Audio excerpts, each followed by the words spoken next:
Ahead on NCBA's Cattlemen to Cattlemen.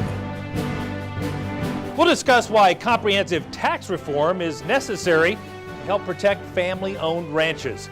Plus, see how NCBA is developing the next generation of beef industry leaders. And now, NCBA's Cattlemen to Cattlemen with host Kevin Oxner. Hello and welcome to NCBA's Cattlemen to Cattlemen. I'm Kevin Oxner. For years, comprehensive tax reform has been a priority issue for NCBA members. Devastating regulations are impeding growth and jeopardizing the long-term viability of many operations. Joining me now is Danielle Beck, NCBA's Director of Government Affairs. Danielle, thanks for coming to Denver and joining us on the show. Kevin, thanks so much for having me today. You know, we've heard a lot about tax reform lately, and I'd just be curious, what's the Cliff's Notes version of where we stand with tax reform? Well, quite a bit has happened over the last year, starting with the House Ways and Means Committee release of their Blueprint for a Better Way last year. That was really a comprehensive, fundamental reform of our tax code. It's been vetted quite a bit over the last year, and some proposals we've seen stick while others have gone away, like the border adjustability proposal, which really moves the U.S. to a territorial-based tax system. At the end of the day, we're still really waiting to see what happens on Capitol Hill, but we believe that legislative text is imminent both in the House and the Senate. So why does this continue to be such an important issue for NCBA? Livestock producers are small business owners. The last time we reformed the tax code was 31 years ago, and the death tax has been around for more than 100 years now. Our producers can't wait another 31 years or another 100 years to see the death tax repealed or to see a tax code that's fair and equitable for them. Now, we were talking just moments ago that you've been traveling around the country gathering stories of people who have been impacted by the death tax. Can you tell us a little bit about those stories and tell us how you're using those? We have met with producers from states all across the United States who have been impacted by the death tax personally, whether it was them or their parents or their grandparents, and we're sharing those stories with lawmakers on Capitol Hill. One of the criticisms that we've heard is that the number of individuals who have to pay the death tax each year is relatively small, but we are making the argument, and I think it's a very strong argument that resonates with folks on the Hill, is that the death tax impacts more than just those who are actually required to pay the tax when the time comes. The death tax, it requires a lot of resource planning. If you're making your estate plan and you have to allocate $50,000 for that in 1 year, that's a job in a local community or in your local community. It's an investment in local resource conservation that's not happening. It takes dollars out of local communities, and it hurts a lot more than just the individuals who are required to pay that tax. And you're hearing some pretty compelling stories, aren't you? Yes, we are. We're hearing a lot of compelling stories, and you know, the response on Capitol Hill has been really positive. That's fantastic. So if people want to get engaged, how should they get engaged? And maybe tell us, why do you think the timing is so critical on this issue? The president campaigned on a platform of tax reform. He's a businessman by trade. And so finally the stars have aligned. We've got a Republican majority in the Senate, a Republican majority in the House, and a president in the White House who really wants to see a tax code that works for our nation's business owners, small businesses and corporations alike. So the time is now. The stars have aligned. If our producers want to engage, and we encourage them to, they can visit our website. It's cattlemenfortaxreform.com, or they can reach out to us by email at taxstories@beef.org and share their story with us. They can also reach out directly to their members of Congress on the Hill, and all of that information is very easily accessible, and it's listed on our website. I know you and the rest of the team are making a full court press on this issue. Thank you so much for what you're doing on behalf of all of us in the farm and ranch community. Well, thank you for having me here today. You bet. As Danielle mentioned, a good resource to find out more about the issue of tax reform is the website cattlemenfortaxreform.com. You'll find personal stories from some farmers and ranchers that have felt the negative impact of the current tax code, as well as details on how you can help in this fight. Up next on Cattlemen to Cattlemen, we'll show you how the Ohio Cattlemen's Association is inspiring young people to get involved and stay involved in the cattle industry. And later, we'll take you inside a stockmanship and stewardship event to see how NCBA is helping to educate producers. Don't go away. We'll be right back.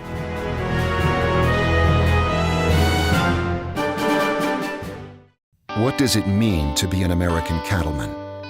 It means you have what it takes where it counts, on the inside. At Ritchie, we understand that. It's what's on the inside that defines us. We share the same values: ingenuity, commitment, sense of pride. These are the values that built this country. They're the values that built this company. Ritchie, proud to be a partner to the American Cattlemen since 1921. No matter what job I've got to do, my John Deere 5E tractor can do it all. Whether I'm cutting, moving feed, or building a fence. Using my 5E means my work gets done faster at a price I can afford, and that works for me.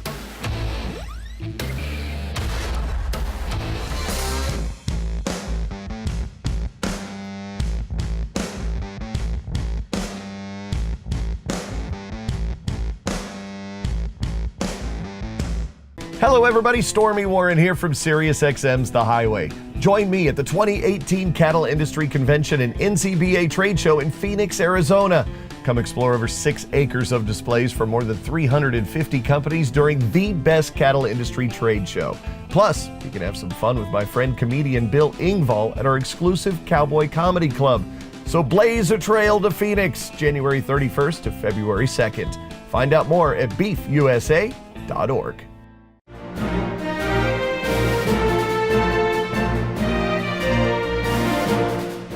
Welcome back. We talk a lot about the importance of passing on our industry to future generations. One very important part of doing so is making sure there are plenty of young people interested in becoming not only beef producers, but also industry leaders. Cattlemen to Cattlemen reporter Brian Baxter has more on one state's efforts to attract and engage young beef producers.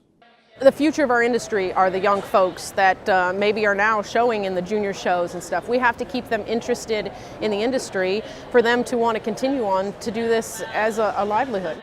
Involving young producers has always been a focus for the Ohio Cattlemen's Association. They've developed many activities to attract young producers starting from a young age and going through college graduation. One thing that our association has always tried to do is embrace change, and as our industry changes, we really feel that it's important to keep some of that younger generation involved and have input and a voice on the direction of where we're heading. We think it's great to keep things fresh, and we really want to keep our organization enticing to those younger members who always want to stay involved. We start our youth programs at the age of 8. We have several for them to be involved in, and they're predominantly focused around either the seed stock or show cattle portion of the youth livestock projects. In addition to that, it's more than just being in a show ring. We provide leadership and scholarship opportunities. As they get a little bit older, we have junior boards that they can serve on, volunteer work and ambassador type work that they can do. One of the newest things is we have a student membership that we're rolling out right now, and it's kind of been designed to reach the people that are just a little bit too old to show in the junior ring and are in college, and we want to keep them interested in the industry and reach out to them and keep them involved in committees, volunteerism, and try to keep them moving forward so we don't lose track of them and they don't lose track of us. Not only has the Ohio Cattlemen's Youth Program groomed future leaders of the association, it's also developed potential employees for Ohio's agricultural industry, including a staff member of the Ohio Cattlemen's. I began as an expo intern, industry relations, and then I was a best junior representative, and then I was a fall intern for both Ohio Beef Council and Ohio Cattlemen's Association, and then I was offered this position. As they get older, we really try and connect some of those youth, those kids in our youth program to folks in our Allied Industry Council. Whether those be internships or scholarship opportunities, the chance to enter the workforce, be volunteers on different committees, and just serve in different leadership roles of the industry that they're passionate about is the groundwork, I guess, that we really try and lay for those kids who grow up through the ranks of the Cattlemen's youth programs. Personally, I can't imagine life without being involved in the Ohio Cattlemen's Associations. It was something that I found that I belonged in, and I grew some roots in there, and I just took advantage of every opportunity that they provided. Leaders of the Ohio Cattlemen's Association know that continuing to offer options for young producers will pay off and keep their association active for years to come. They are our leaders and of tomorrow, and I think sometimes we take for granted that they're going to come back, and the fact is, if we don't engage them, keep their interest level up, interact with them through their college years, I'm saying that it's not a given that they're going to remain in our industry. I think the next generation of beef leaders is going to be a special one. It's been great to see how excited the kids are. It was something that I wasn't even that excited at that age, so I'm almost jealous of how excited they are and at how young of an age some of these kids are taking advantage of these opportunities.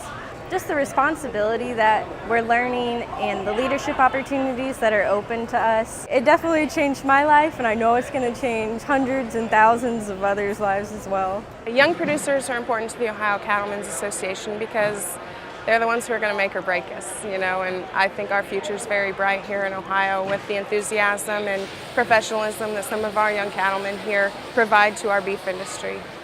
In Ohio, I'm Brian Baxter reporting for NCBA's Cattlemen to Cattlemen. Here now to discuss NCBA's efforts to educate and develop the next generation of leaders is Matt Hunt. He's a Colorado cattle producer and a past Young Beef Leaders representative. Matt, thanks for coming to the show. Well, thank you for having me. We've just seen an example of one state's efforts to develop young leaders, and I know you've been very, very involved with NCBA's efforts. Tell us more about that. Well, NCBA has made an effort to try to get the younger producer more involved. So they formed a group called the Young Beef Leaders, and our goal is just to give opportunities to younger producers and a way for them to become more active. And so how is NCBA working with State Cattlemen's Association to make sure we get young people from all over the country involved in this? Well, that depends on each region. Okay. Each region is a little bit different. So each young beef leader has been given a little bit of free rein to interact with their region in a different way. So we're just trying to interact with our state level in every way possible. Why do you think it's so critical at this juncture to get young people involved and engaged at both the state and national level in the beef industry? Well, I think it's extremely important because I don't know if you noticed it, but every year that goes by, people get a little bit older. That's right, including me. Including me. And that's the problem, is that the younger generation has been less involved, and there's less people coming back to the family farm or to the industry as a whole. And so we're trying to figure out ways to combat that trend and get the younger generation more involved, more interested, so that we will have people around to carry on this tradition that we're setting for years to come. Yeah, and I know you've had an exceptional experience in the Young Beef Leaders program. Give us some highlights of that experience. It's hard to pick just one or two. I'd have to start with just the experience it's given me interacting on a national level. Before, I was able to understand what my state did and kind of understand the problems that my state had.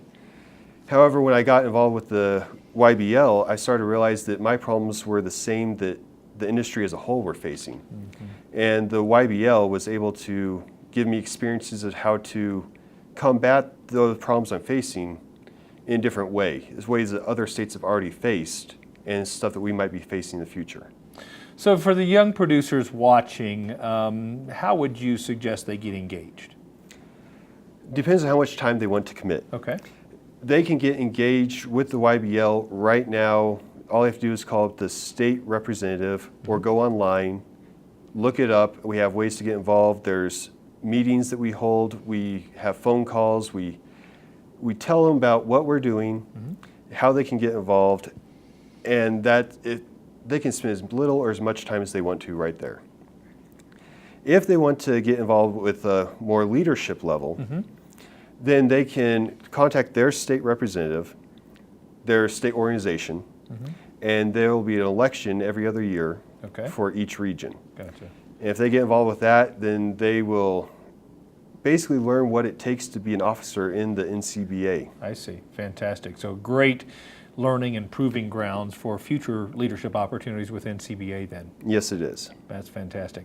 Thank you again for your service. I do agree this is an incredibly important initiative to get young people engaged and develop them in a way that they can take over the reins of this industry. So we appreciate all you've done, and thanks for coming to the show. Thanks for having me. Now, if you want to learn more about the Young Beef Leaders Program and how to get involved, just visit the website ncba.org. Still to come on Cattlemen to Cattlemen, we'll talk about a great event that shares valuable tips on how to properly handle cattle. And later, expert advice on building a grazing plan to help manage your resources. Stay with us. We'll be right back. Want more profit out of your pasture? Then here's our 2 cents on using parasite control to make some dollars. In a trial of calves, Long Range outperformed Sidectin and Safeguard dewormers combined by as much as an extra 40 pounds. Yeah, that's a lot of extra profit, and that's why it pays to treat cattle with Long Range. Do not treat within 48 days of slaughter. Not for use in female dairy cattle 20 months of age or older, including dry dairy cows or in veal calves. Post-injection site damage can occur. These reactions have disappeared without treatment. You can't afford another season without Long Range. Blaze a trail to Phoenix, Arizona and the 2018 Cattle Industry Convention and NCBA Trade Show. It's the cattle industry's biggest convention with education, networking, and fun.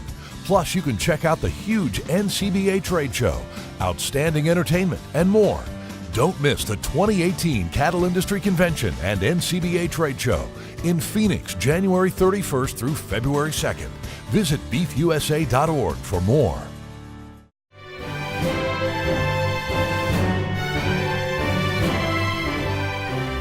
Welcome back. Cattlemen are aware of the benefits of low-stress cattle handling, but are often unsure how to implement those techniques on their own operations. Brian Baxter takes us to one of NCBA's stockmanship and stewardship events to see how these sessions can help cattle producers of all skill levels. Just outside Fort Collins, the Ag Research Center at Colorado State University was packed for 2 days with cattlemen and women gathered to sharpen their cattle handling skills. The Stockmanship and Stewardship program is really a real hands-on way of producers being able to understand the low-stress cattle handling skills that they can implement on their operations and see the benefits of these as they work their cattle, as they process their cattle in their everyday lives, and implement them so that they can understand the operational benefits of that. NCBA has helped put together a Stockmanship and Stewardship regional tour. There have been 5 throughout the country because we produce cattle differently in different parts of the country, but stockmanship is still a key component no matter where you are and how you raise cattle. So we have this program. We received a grant from NCBA and Beringer Ingelheim to put this on, and so today we have about 180 or 190 people registered to come learn about stockmanship and stewardship and learn more about cattle handling, care of cattle, and those important topics. This stockmanship stewardship event is something that is very important to Beringer Ingelheim. Our company is very passionate about the well-being of animals, how we care for them, how we manage their health programs is very important to our company, to our customers, and to the consumers of our product. With speakers such as Colorado State's Temple Grandin, a panel of beef producers sharing their own experiences at the cow-calf and feedlot level, and the chance to ask questions during a hands-on demonstration of low-stress cattle handling methods, it's no surprise the event in Colorado was a big draw. When they come up with this idea, I thought, you know, it's time. We've been building on this with these 2-hour seminars and just afternoon sessions and evening sessions, and we've been building the stockmanship stewardship pyramid for a long time, and now it seems, as the big turnout here today, it seems like people are ready to come and spend a couple of days dedicating themselves to improving their stockmanship and stewardship. I'm really impressed by the attendance here today. It's sold out and it's a great event. It's a regional event. They had one on the East Coast and one on the West Coast coming up. So this one's right in the middle. And for producers who are busy and travel time's important and time's important, it's great to have one here where people from Colorado, Nebraska, Kansas, and all the surrounding states can get here and spend 2 days learning, A to Z through beef production. Here at Colorado, we have producers from New Mexico, Wyoming, Kansas, all coming in here to Fort Collins, Colorado, to learn about these skills and these practices that they can implement on their operations. So these regional tours allow us to bring producers in from a wide spread area of the country to a single location with a lot of impactful information that they can implement on their operation. The event included small group sessions on topics designed to help producers more easily work cattle through a chute, load them onto and off of a stock trailer, and gather and sort cattle the low-stress way. All of these are practices that should work to create easier handling, better performing cattle. I think there is some economic benefit to stockmanship and stewardship, and actually today we've got some speakers on our program that are talking about some economic considerations of good stockmanship. And I'm really excited to see what they have to say, but really when it comes down to it, of course we're trying to get the consumer to eat our product and ensure them that what we're doing is right, but it does come down to dollars and cents, and if you can do things the right way, you're going to save yourself money in the end. But common sense says, sure, if you work cattle better and they handle better, they're going to breed back better, they're going to gain better, and those things. But I see results. Is what I like to see is I'll go to some different places and they'll start changing things. They might do it different than I would or whatever, but you see the results. The cattle handle better, they wean better, they gain better. There's more appreciation for cattle that have been handled correctly, I think, at the next level. And so they're looking for ranches that are handling their cattle a little better, and embracing the stockmanship component and the stewardship component of it as well. And they're willing to pay a little more for those cattle because they know how they're going to perform. For those who attended, whether they were cow-calf producers or feedlot crew members, there was real value in the beef quality assurance training and continuing education. We just recently got into providing ranch-to-table beef, and our customers are saying it was so important to them to know where their beef came from. And this adds just another dimension to us as far as our reliability and the quality assurance that our customers are after to have the kind of beef that they want to serve their families. For us, we're older, but we're still learning.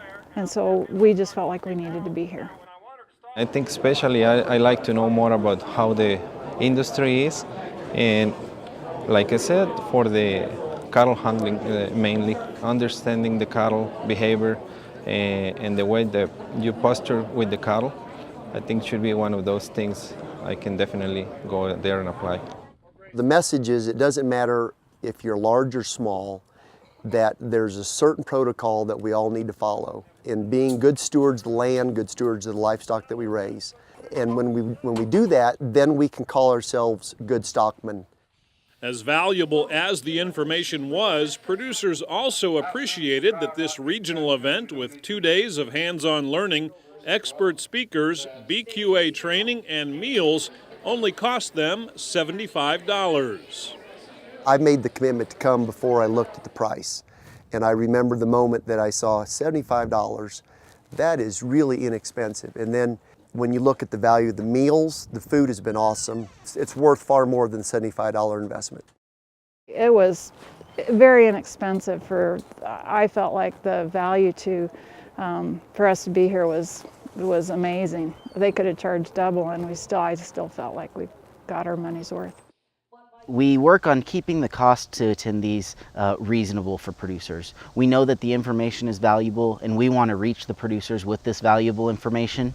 And so we don't want this to be a cost prohibitive event. We want this event to be something that every producer can attend, whether they have 5 cows or whether they have 5,000 cows, whether they own a feed yard of 150 steers or a feed yard of 50,000. We want this to be an event that brings cattlemen together to learn about the best practices for our industry. From the Stockmanship and Stewardship Regional Event in Fort Collins, Colorado, I'm Brian Baxter for NCBA's Cattlemen to Cattlemen. Want a chance to check out one of these sessions for yourself? Just visit stockmanshipandstewardship.org for more information on when and where you can find an event. Still to come on Cattlemen to Cattlemen, we'll head to Nebraska to see how one ranch is working with NRCS to help improve its grass resources. And later, hear what cattle producers think about the industry's premier educational event, Cattlemen's College. Don't go away. We'll be right back.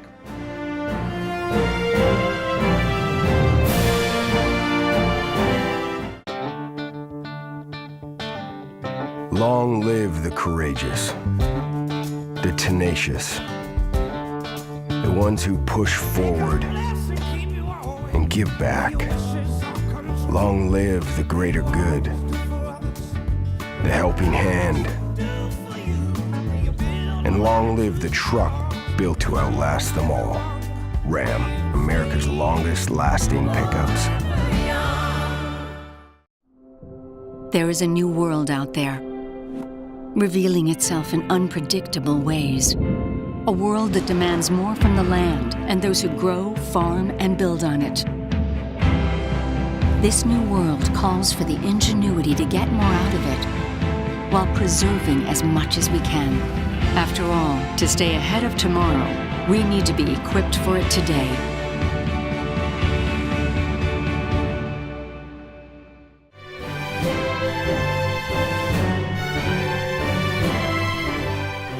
How do you keep a cattle operation going strong for 4 generations?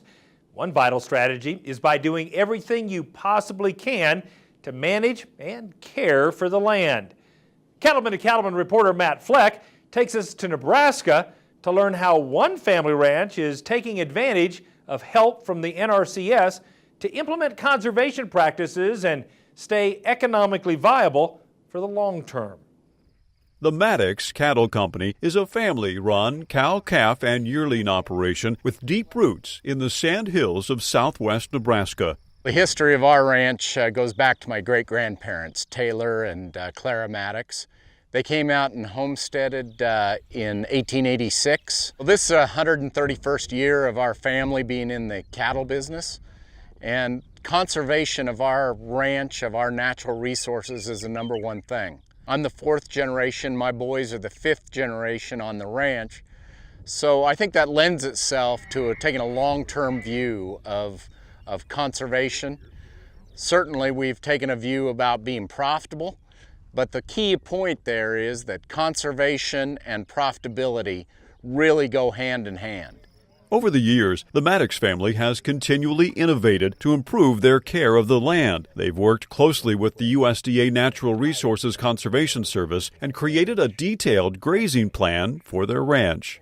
For me personally, a grazing plan is essential to proper management. I would be scared to try to graze cows without having a plan written down on paper. Your memory is short term, but if you have your records written down on paper, you can always go back and look at your records and see where you were at and what you were really doing. I wholeheartedly believe in a grazing plan because it keeps us on top of our game. It keeps us accountable for what we have out here. We often like to think of our conservation plans as outlines for an economic blueprint for a farm. So generally when you're going to do good conservation, particularly in the long haul, you're going to do good economic viability for an operation. So as we talk about making sure we don't overgraze plants on a range, making sure that soil biology helps cycle nutrients and improve that forage productivity, long term we're building in more resilience against drought or even floods, and we're also building in more flexibility as far as decision making on the part of Mr. Maddox and his counterparts and how they want to invest in that increased productivity and improve the economic viability of their operations. Now we have more water development, more cross fencing, and we have more intensive range use. I think our grass has improved dramatically because of that, and I think we can lay that to the great amount of information and insight that we've gotten from our local NRCS range conservationists and on a national level too, about how they have provided that great technical support and sometimes cost share support, that it's allowed us to develop this ranch and help maintain the possibility that we can carry it on into the next generation. By working with NRCS in developing and implementing a conservation plan, the Maddox Cattle Company has been able to grow their cow numbers and sustainably increase their grass production. On our grazing plan, each guy has their own set amount of pastures that he has for each herd that allows him about 10 to 11 acres per cow-calf unit. And with doing that, we're able to scrunch our cows down into tight groups into smaller pastures than what you'd see in traditional places. And with that, we were able to come in, hit a pasture rather quickly, graze it quickly, get it down to the level that we'd like to see, use as many of the forages that are there without being detrimental to them, not overgrazing them.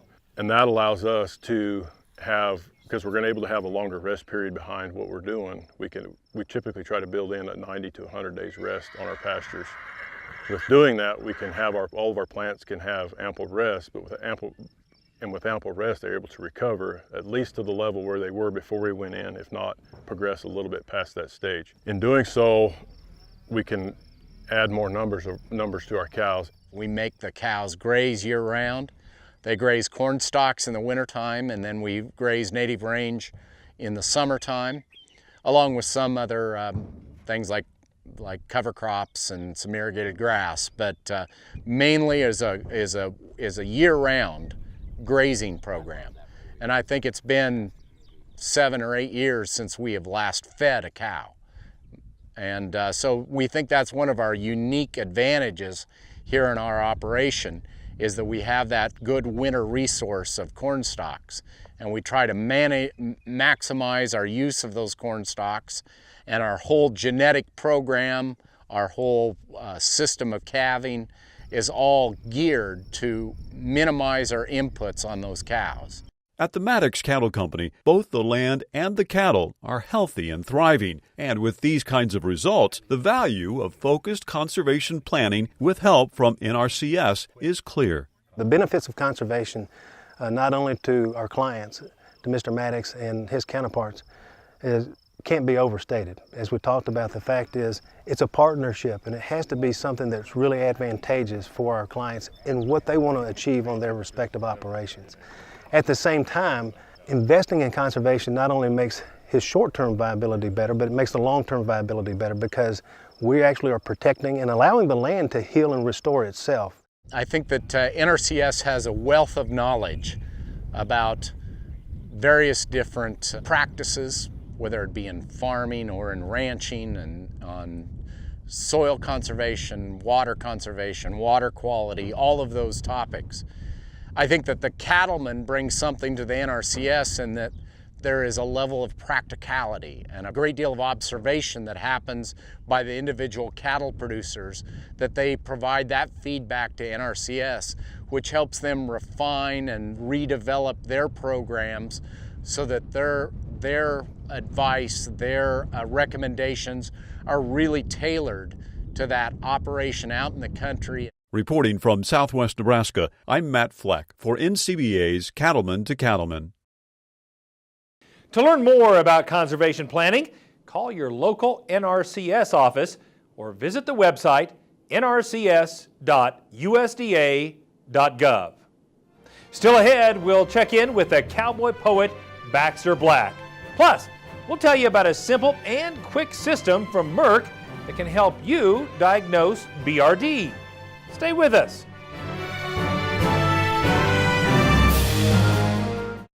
Say goodbye to your toughest pasture and rangeland weeds for good.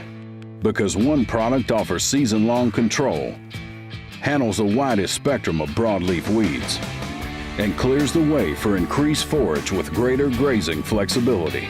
So you get more beef per acre at a cost that can't be beat. It's Graze On Next HL herbicide, and if it's in your pastures, plain and simple, weeds won't be.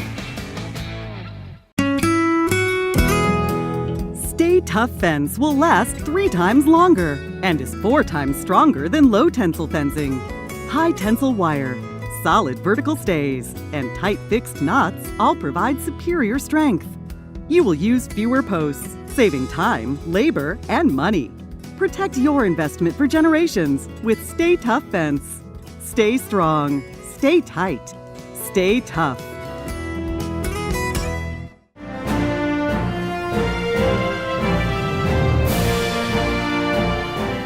We talk a lot on this show about the devastation bovine respiratory disease can cause, which is why early recognition is critical, so you can begin a treatment program as soon as possible.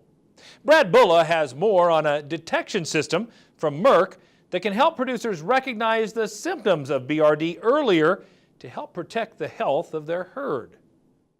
In Ford, Kansas, Danny Herman manages a feed yard that sources cattle from many places. The feed yard is basically a family-owned operation. We've been here since 1973. My father started it, and it's still in the family. We're basically here to feed cattle. We feed cattle from Holsteins to conventional cattle. We also have a Hereford program and the CAB program. We also feed cattle from all parts of the country. We get them quite a few out of Mexico. We also get a lot of cattle out of the east. We've gotten cattle from as far as Washington State to Florida. Ford County Feed Yard is a 52,000 head feed yard in southwest Kansas, specifically the Dodge City area. Family owned by the Herman family. It's in the heart of the beef industry. Like other producers, Ford County Feeders knows firsthand that BRD is responsible for mortality, morbidity, loss of gain, and decreased performance. They also know how hard the disease is to detect. Cattle as a species are very adept at concealing clinical signs of BRD, and so frequent evaluation, frequent observation is necessary in order to find those animals who get to the point of disease where they are willing to display clinical signs of disease. So frequent observation is necessary to identify those individuals, bring them to a processing facility, confirm the diagnosis, and treat as early as possible. The way we monitor our herd is daily pin riding. Every pin's gone through. Our high-risk cattle are gone through twice a day. That gives the guys a second chance to see anything they might have missed. Traditionally, the signs of BRD are very nondescript. And when I say nondescript, we tend to associate them with BRD, but in actuality, they can be associated with other disease syndromes as well. But generally, what we're looking for are signs such as depression, which is probably the one that's going to cause that animal to look different than the rest of its pen mates. But in many cases, you'll see nasal discharge, in some cases ocular discharge. You may hear a cough. You may see lack of rumen fill on the left side of that animal, so that animal will look thin. But at the end of the day, generally depression is going to be the number one clinical sign that's going to cause that animal to stand out to that pen rider.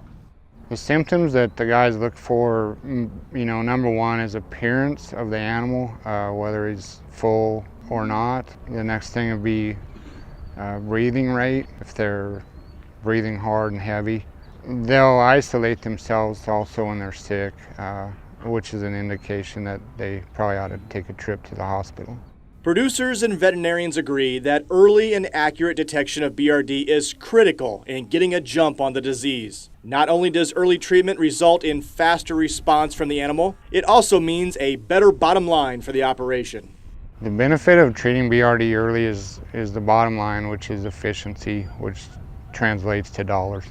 BRD, if left untreated, can span anywhere from a reduction in feed performance all the way through mortality.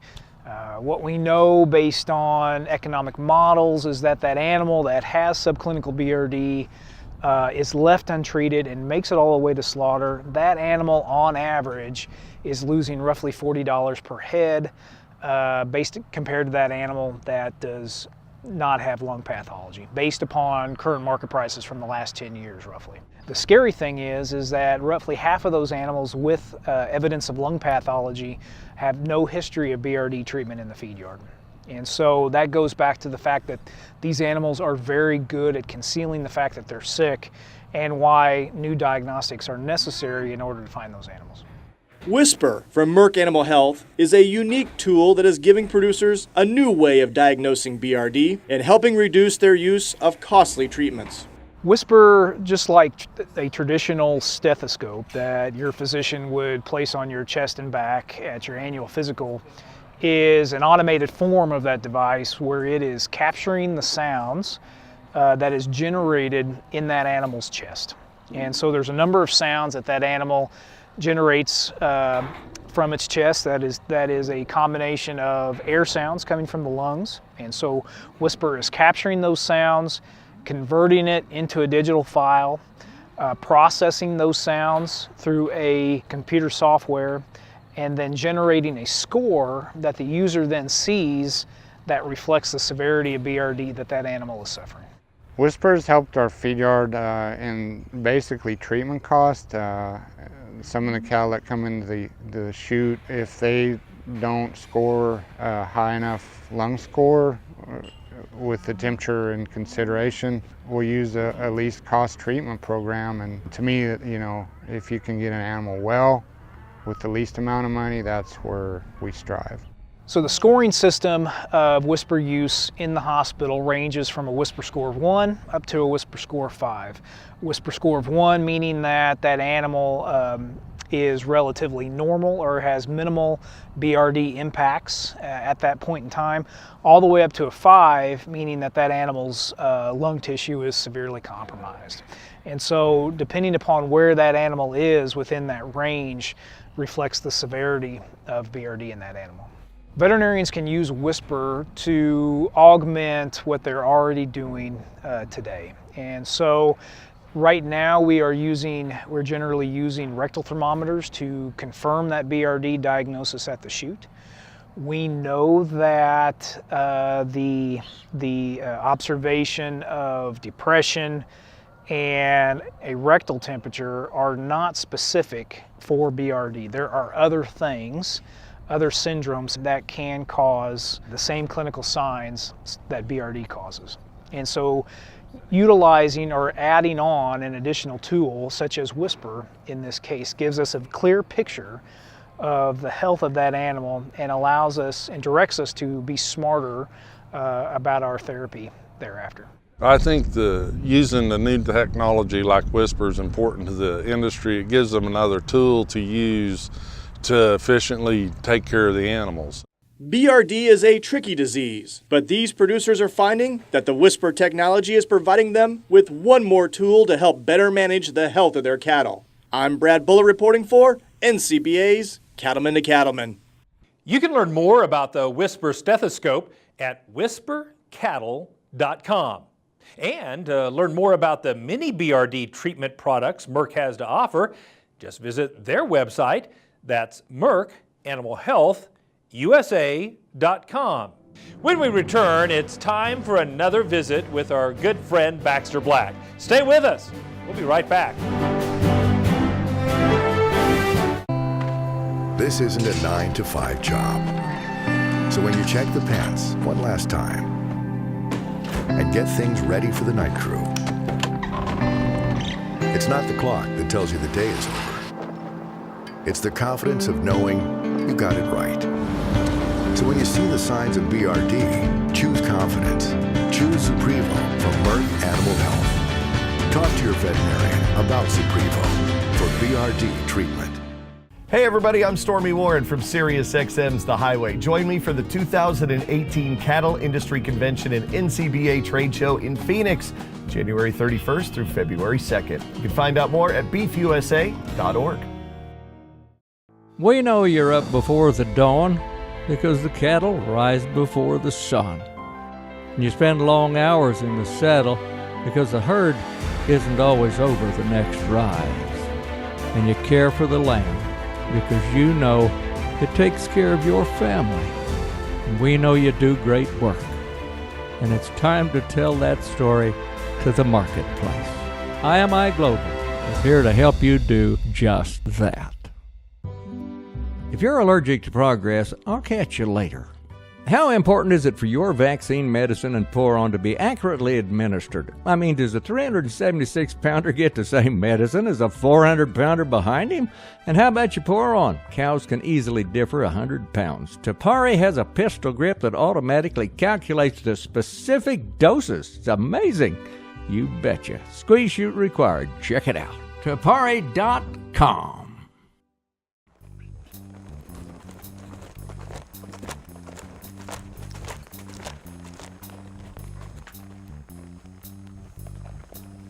Now I've listened to you varmints bragging about cowboys, the toughest you've known. But the first liar don't have a chance, boys, 'cause I knew one tough to the bone. He come out from someplace in Kansas, And in truth, he was hard to dislike because he weren't really mean, just hard-headed. We called him P. Williker Mike. When the weather got down below freezing, well, he'd never cover his ears, so now each one looks like a knothole because the pieces broke off through the ears. And a she-bear invaded his camp once, insisted on sharing his plate, but he saved the last of his biscuit, though now he can just count to 8. And he used to have both of his elbows and a forehead without so much slope, till a cow jerked him out of the saddle and he wouldn't let go of the rope. Well, he's faster than most fixing fences, though it's almost beyond belief because he keeps both hands free for pounding by stretching the wire with his teeth. And what's more, he don't use a hammer. Drives nails with the back of his hand. This last thing I'm fixing to tell you will prove that there's no tougher man. While bringing a cow to the home ranch, adrift in a cowboy's dreams, a rattlesnake up and surprised him. And his horse come apart at the seams. He bucked clean out of the saddle so high that his bad breath condensed, and he come down a cussin' and lighted astraddle a dadgum barbed wire fence. Cut him right up to the buckle, between his feet and his chin. Hey, he just let his stirrups out longer and rode his old pony on in. This is Baxter Black from out there.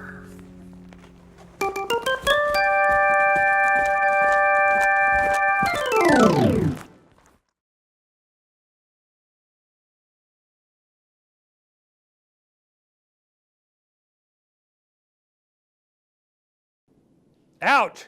That sounds like one tough cowboy. Now, for more than 30 years, producers have trusted NCBA's Red Book to help them keep better records. The 2018 Red Books are on sale now. You can even customize yours with a company name or logo on orders of 100 or more. Just visit the website ncba.org or call 1-800-525-3085 to place your order. We'll have more right after this. Stay with us.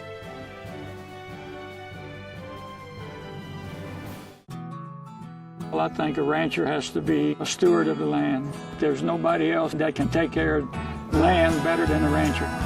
When we switched over to the Purina products, it was a step in the right direction. The difference we see in the cattle is the consistency of their nutrition. The cattle hold their condition a lot better throughout the whole year. It does make a difference that we can see, day in and day out.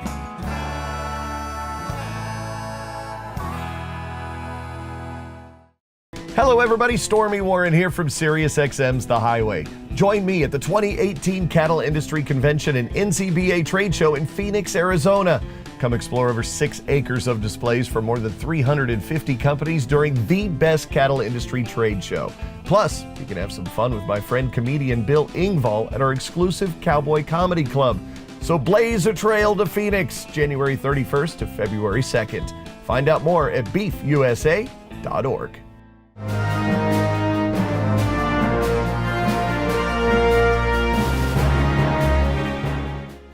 Welcome back. The National Cattlemen's Beef Association takes pride in being a leading source of producer education.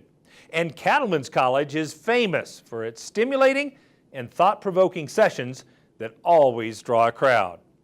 We asked cattlemen and women from across the country why it's such a big hit among producers. Here's what they said. Cattlemen's College can provide the information and the tools of what you need to help grow your business. The college is very important to us. It's where we can come together, in one place and have a big variety of speakers that would take us a lot of time and a lot of travel to get to any other ways. I absolutely see value in Cattlemen's College. I think that that hits different aspects of the convention that maybe you're not able to attend a meeting. It's just another great opportunity to be able to gain knowledge throughout the industry. I've been coming to NCBA convention as long as I can remember, at the foot of my parents, and When Cattlemen's College started, and Zoetis and their team to help promote this program, it just added a whole new dimension to the convention to me. It doesn't matter if you're a first-timer or a long-time convention attendee. We want to see you in Phoenix. The 2018 convention runs from January 31st through February 2nd. Registration is now open, so don't wait. Sign up today. Go to ncba.org for all the details. It's time now for Legacy Photos, as we share some great shots submitted by our viewers. Let's have a look.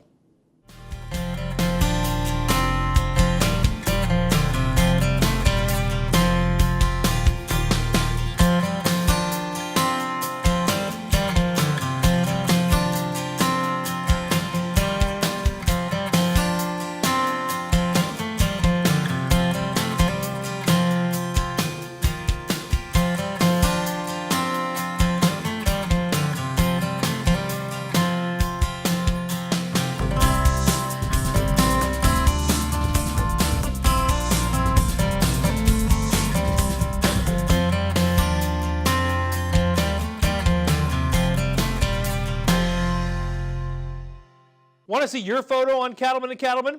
You can submit your favorite shots a couple of ways. Either message them to us on the Cattlemen to Cattlemen Facebook page or email them to c2c@beef.org. Include your ranch or farm name and your hometown, and we may use them on a future episode. Well, that's our time for this week's edition of NCBA's Cattlemen to Cattlemen. Thanks so much for watching. We'll see you again next week right here on RFD TV.